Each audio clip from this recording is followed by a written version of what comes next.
And welcome to another episode of Experts Speak. I'm Michael DeLon, and today I'm talking with Ben Grimes. And well, Ben, first of all, thank you for being my guest and spending some time with me. Well, thank you for having me. You are welcome. It is going to be a great conversation because my audience understands, Ben, that leadership is something I like to talk about. And it's one of the four things that I actually do well in life. I don't do many things well, but leadership is one of them. So I can't wait to talk with another leader and a trainer of leader. So that's what we're going to be talking about today. And you work a lot with attorneys because you are an attorney, but you got a bigger background than that. But leadership, as I'm sure we'll talk about it, goes across all industries. It doesn't matter whether you're an attorney or a financial, it doesn't matter. Leaderships. And that's what we want to dive into. So as we take that deep dive into leadership, Ben, tell me, how did you get to doing what you're doing today? Yeah, thank you.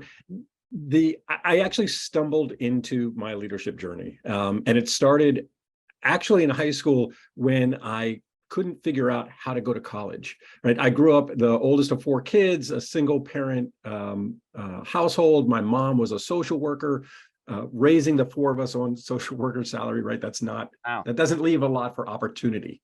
And I didn't know how to pay for college and applied to go to West Point, the United States Military Academy, was lucky enough to get in. And I really only applied because it was free.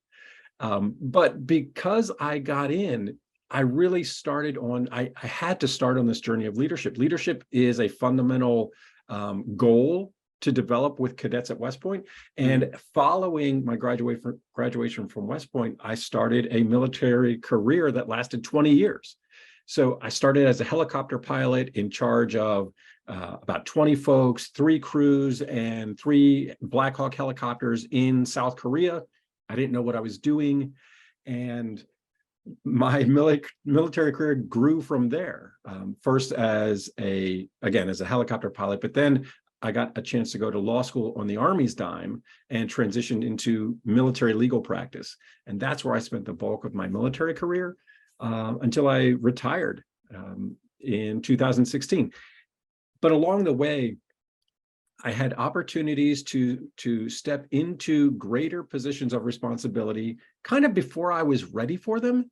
And it was that experience of stepping into new things before I was ready that I realized how important preparation is and how important support is as we step into these new roles and responsibilities. And so since I retired 7, 8, 9, 8 years ago, I guess now, I've really been on a journey of learning, growing myself personally, but also helping other folks to learn and grow, and launched my coaching practice focused around lawyers and other professionals to do just that and kind of change the way leaders interact with the folks that they're responsible for.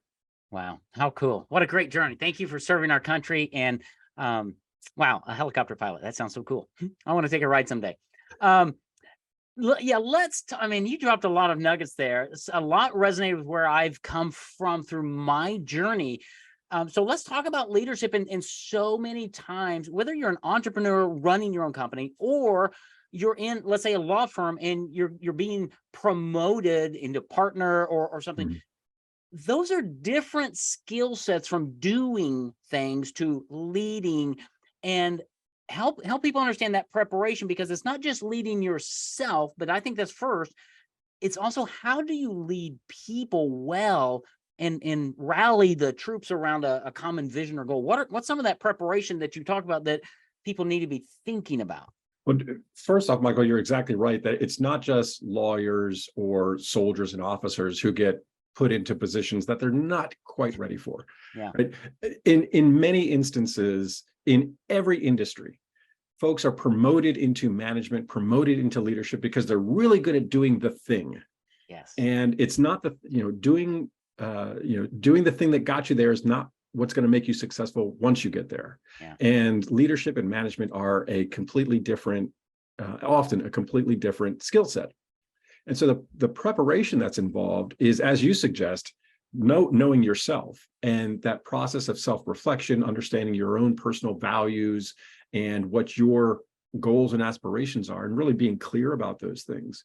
But once you get into that position of management or leadership, Then it's also understanding the organization's interests, goals, and values, and learning how to communicate those things to the people that you're responsible for. And we can talk about the difference between leadership and management, but at a fundamental level, most people in those positions of responsibility are going to be doing some mix of both of those things. Yeah. And it's important to understand, again, the organizational values and how to communicate that on a day-to-day basis. Yeah, that is so key, so key. One of the things that I read about you is leading from a position of service. I think it was. And that resonated with me because being a servant is one of my highest values. And I've learned through my life, people resonate with that. When a leader comes in and they're like, okay, do this, do that, that doesn't build followers. Right. Talk about me, but that's something that I had to come to grips with, because too many times we look at the leadership spectrum and all these people seem like these born leaders and they have it all together, when in reality they're probably as scared as everybody else. Yeah, I mean that certainly may be true. And when I talk about leadership from a position of service or servant leadership, that's a hot topic in the leadership discussion, being a servant leader. As you suggest, when people get into a position of authority and they lead by diktat, when all they do is give commands, that's a very poor way to develop trust and loyalty amongst your team. And perhaps counterintuitively, I learned in the Army that that's not the way to lead. Not because I had a whole bunch of leaders who were authoritarian and very directorial. I mean, that's the wrong word, but because the leaders that I had demonstrated how to lead with trust, transparency, and empathy. And in preparation for new responsibilities, I had opportunities to learn and practice leading with trust and transparency and empathy. And it really ingrained in me that is the gold standard of leadership. Mm-hmm. It's not the only way to lead. And there will be circumstances when being very directive is appropriate, but that's not very often. It's not. But when you lead with trust, transparency, and empathy, when those moments come that you need to either be directive or you have to toe the company line, something's going on that your team is not going to like. Yes. When you're the bearer of bad news, if you have built trust, transparency, and empathy, they will follow you. Yes, absolutely. Absolutely. If you haven't built a foundation of trust, when you go to the team and say, well, everybody's going to have to take one for the team, like, this is not going to be fun, and you're authentically transparent about that fact, you're not trying to sugarcoat it, you are being truthful with your folks. Again, that contributes to trust. But when you're being truthful and you're delivering hard truths, without that base of trust, it is going to fall flat. It really is. All right, so let's talk about, let's just dive right into entrepreneur, attorney who's working up the corporate ladder, whether they may be running their own firm, maybe they're bringing in some people, whatever it is. Let's talk about the leadership journey, because I think too many people read a leadership book and they think that's going to be the answer, and they go try to do something and it doesn't quite work out, and they go, oh, that's the wrong book, or that's the wrong person, and they're chasing shiny objects around leadership versus working with somebody like you. So I was in a big ministry for a long time, leadership position. I was put in the deep end of the water before I could really swim. And so they brought a coach and hired a coach for me. And I worked with them for a number of months to understand a lot of what you probably you teach, right?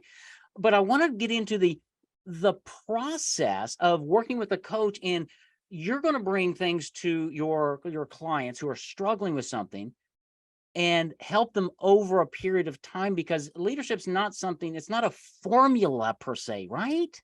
No, you're right. It's not a formula. And the real trick to leadership is in the practice and accountability of new actions. And so you can read a leadership book and it can be full of gold nuggets, and you can try something and it not work. And it's not that gold isn't for you. It's that that gold requires refinement, and it requires practice and accountability. And so I suspect that your experience with a coach is a lot like my clients in that we will kind of assess where somebody is at, assess their challenges, and as I talked about before, take a deep dive into their values, goals, and aspirations, and then kind of work out a game plan on where are we going to put our focus. It is not going to be everything on the board. We're going to take a survey of where we're at, and then we're going to choose one thing to focus on. And with my clients, again, primarily in law firms, that's often around communication, delegation, time management, client acquisition. We choose something to think about and focus on.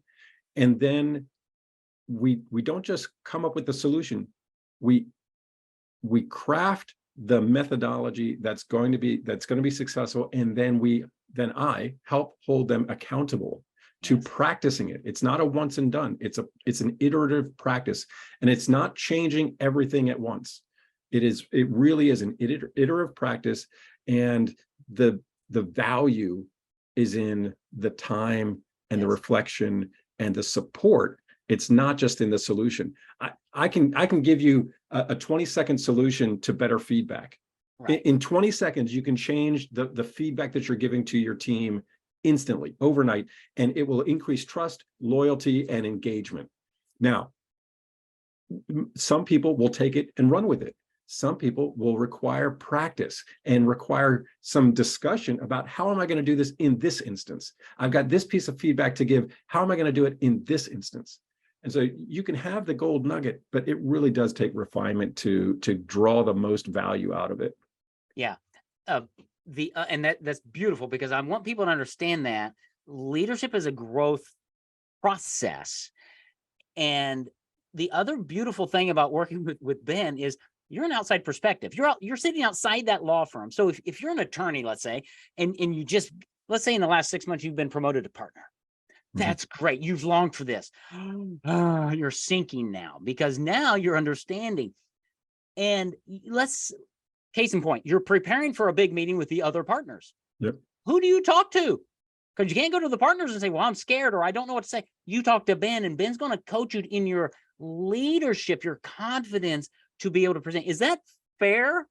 That is fair. And so I think that's a very good example. The all partner hands-on meeting, that happens annually or twice a year. The new team meeting with the new trial team. You're preparing for a new client engagement meeting.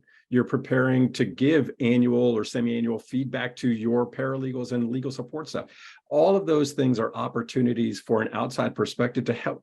And it's not so much my perspective per se, it's what I offer. What I tell my clients is, I am your mirror. I'm not giving you anything that you don't already have. I'm just giving you the opportunity to see it from a different perspective. Yes. So it's not necessarily my perspective. It's just a different perspective.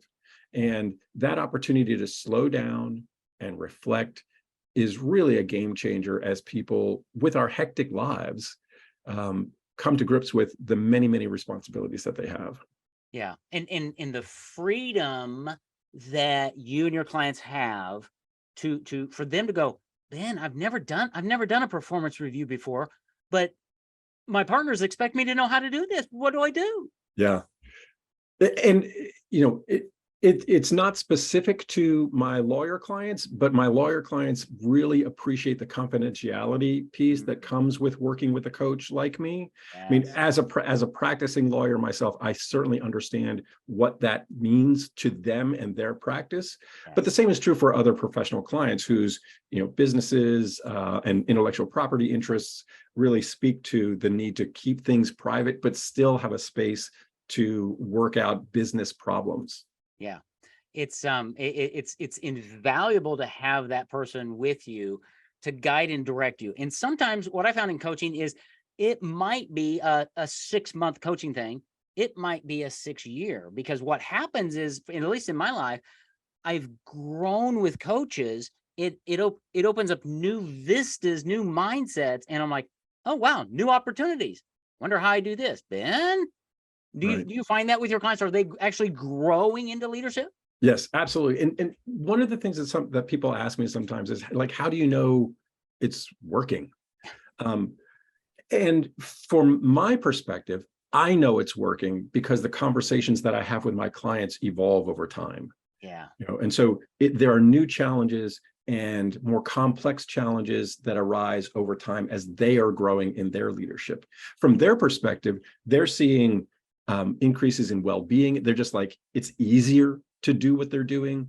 They're seeing the things that used to be challenges are pretty easy now.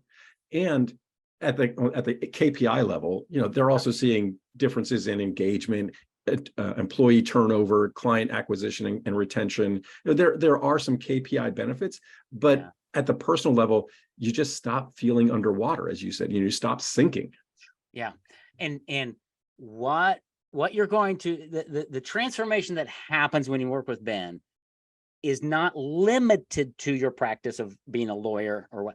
It flows out over into life, especially to your family. Do you find that as well? Yes. And I can tell you, I had a client recently who was a little bit nervous, had not had a coach before, was a little bit nervous about what this was going to mean professionally. And some of our first conversations were about work-life balance and kind of things that were going on at home. And he was feeling torn between obligations at work and obligations at home, like a lot of us are. And we worked through a couple of things. I suggested a couple techniques to try. He tried that, iterated those a little bit over the first 2 months or so of working together. And he came back and said, this has made a profound difference in my life at home, in my marriage. So I kind of want to see now what this can do for me professionally. And he was all in. Wow. But it was really the benefit at home that had him sold on the benefit at work first, or the benefit at home first that had him sold on the benefit at work. And it was really fun to see, because I could see his resistance to the coaching process. It was new, it was unfamiliar, and he wasn't sure where the return was going to be. Right. But he saw it at home very quickly.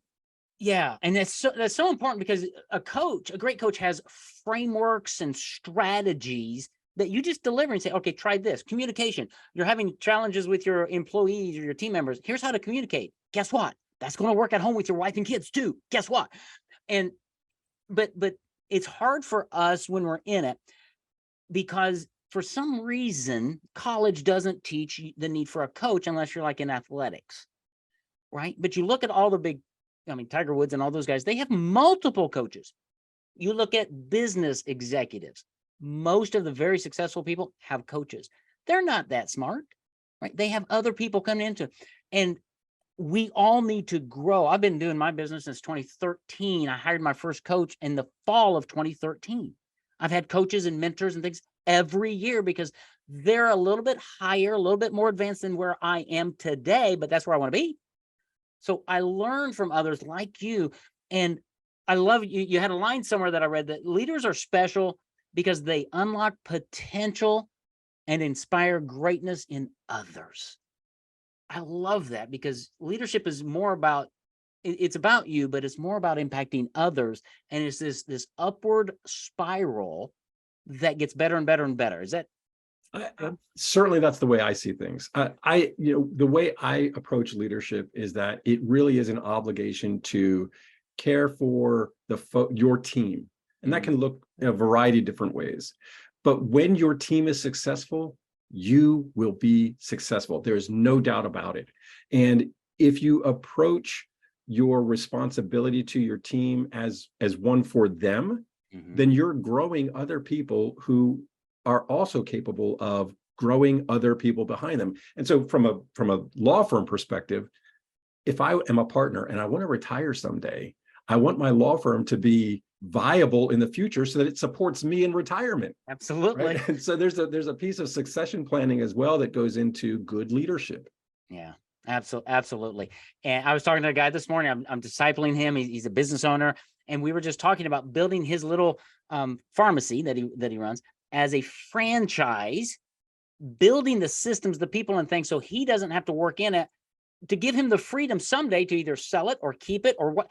But that idea of being building your franchise in a law firm, build your law firm so that it can provide for you, but as you're doing that, you're building others and their capabilities, and you're making an impact in their life. And what you learned from Ben, you should be teaching to your people to grow them. And I think that's the biggest way I've grown as a leader, is learning from somebody like you, Ben, and then applying it and now teaching it to others. Do you see that going on with your clients and the growth that they're having? Absolutely. And even more importantly, I see that in myself. I've done the same thing that you have, Michael. I've learned from other people. Now, I've certainly taken classes and in both leadership and coaching, but I've also absorbed the great leadership model and example from other folks that I've worked for, and now I'm paying that forward to my clients. That's awesome. That's awesome. All right. Unfortunately, Ben, we're gonna have to wrap this up because I've got, I mean, again, you've hit my hot button. We could talk about this for the next 4 or 5 hours. What I want to do is really encourage people to take a step, because if they've never met with a coach, engaged with a coach or anything, it's kind of a scary thing. They don't really know what it is.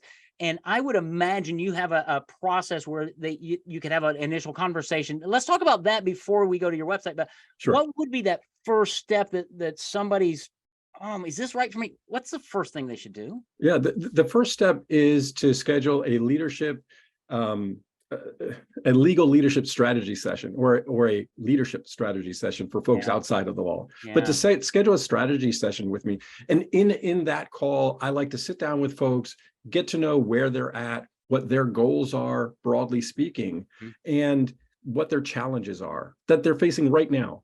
I typically am able to provide 1 to 3 like nuts and bolts tactics that they can take and run with immediately. Something like the 20-second feedback upgrade. I mean, it's really simple stuff that will make a big difference. If we get along, if they see some potential value in further conversation, if I think they're going to be a good fit for coaching with me, then we'll talk about what that might look like over a 6, 9, or 12-month period. Good. I love it. So, and you can tell by listening to Ben, he's very high pressure sales. And so he's a real world guy that talks about real world leadership that can help you get to that next level in your life. And it's really going to take you 2 or 3 levels, because what I've learned in leadership is once you take that next step and you hit that next plateau, it opens up vistas and opportunities, and life gets a lot better because you are more equipped. And that's really what Ben's been able to do through your whole career of being in the military, running teams there, equipping them, and now equipping others to be better leaders. And if I could just real quick, Michael, on like my high pressure, that's not high pressure. So like, I'm not trying to sell people on leadership. The reason I do this is because I think leaders owe it to ourselves and to other people to be better at what we're doing. I just do. And if I can help somebody do that in a 45-minute call, I'll do that. If I can help somebody do that in a 6, 9, or 12-month engagement, we will dig in and do that. But I just want us all to be a little bit better at what we're doing for other people. Woohoo! I love that. Okay, where do they find you, Ben? Yeah, so reach out to me on LinkedIn, Ben Grimes. I'm very easy to find there. And please check out my website. It's bkgleadershipcoaching.com. And on the homepage right there, you can book a call, and we can get started talking about your leadership journey. That's great. I'm going to capture both of those links in the show notes, because, I do talk to busy attorneys who listen to this, but they listen on the run sometimes.